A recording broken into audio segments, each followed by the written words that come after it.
Metro వాళ్ళు ప్యాసింజర్లకు పండుగ బోనాంజ ప్రకటించిండ్రు.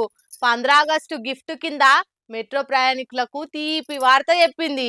డబ్బులు ఎవరికే ఉత్తగానే రావని తెలుసుకొని ఇప్పటి సంది నాగోల్ రైల్వే స్టేషన్ లా ఉక్కట్ల పార్కింగ్ ను తీసేసింది.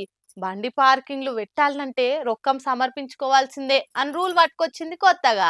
ఉత్తర చూసి ఎత్తుర గంప అన్నట్టే చేసిండ్రు కదా గీ మెట్రో వాళ్ళు. మెట్రోకు రష్ పెరుగుడు చూసి పైసలు వసూలు చేయాలని కసి పెరిగినట్టుంది. నాగోల్ మెట్రో స్టేషన్ నుంచి మెట్రో రైళ్ల అటు ఇటు పోయేటోళ్ల కోసం ఫ్రీ పార్కింగ్ సౌలత్ ఉంటుండే కదా మొదటి సంది. కానీ ఇప్పుడు ఏమైందో ఏమో గాని ఫ్రీ పార్కింగ్ సౌలత్ ఎత్తేసిండ్రు. పార్కింగ్ కు పైసలు వసూలు చేసుడు షురూ చేసిండ్రు. ఒకవేళ బైకులు 2 గంటల దాకా పార్క్ చేస్తే 10 రూపాయలు, 8 గంటలు అయితే 25 రూపాయలు, ఇక 12 గంటలు అయితే 40 రూపాయలు కట్టాలన్నట. అట్లనే కార్లు 2 గంటల దాకా పార్క్ చేస్తే 30 రూపాయలు, 8 గంటలు అయితే 75 రూపాయలు, 12 గంటల దాకానైతే 120 సమర్పించుకోవాలన్నట. దానికోసం హైదరాబాద్ యాప్ ఒకటి డౌన్లోడ్ చేసుకోమని చెప్తుర్రు. కానీ అదేమో డౌన్లోడ్ కాక అందరు మస్తు తిప్పల పడ్డారు. మీదికెళ్లి పార్కింగ్ వాళ్ళతోటి లోలులు కూడా పెట్టుకున్నారు. రాత్రికి రాత్రే పిడుగు పడ్డట్టు ఫ్రీ పార్కింగ్ ఎత్తేసి పైసలు కట్టుమనే వరకు ప్యాసింజర్లు కూడా పరేషాన్ అయిపోయినరు. మరి ఒక్క కాడనే పెడతారా, కర్మ స్టేషన్లు అన్నిటికాడ కూడా ఇట్లనే పైసలు వసూలు చేస్తారా తెలియదు.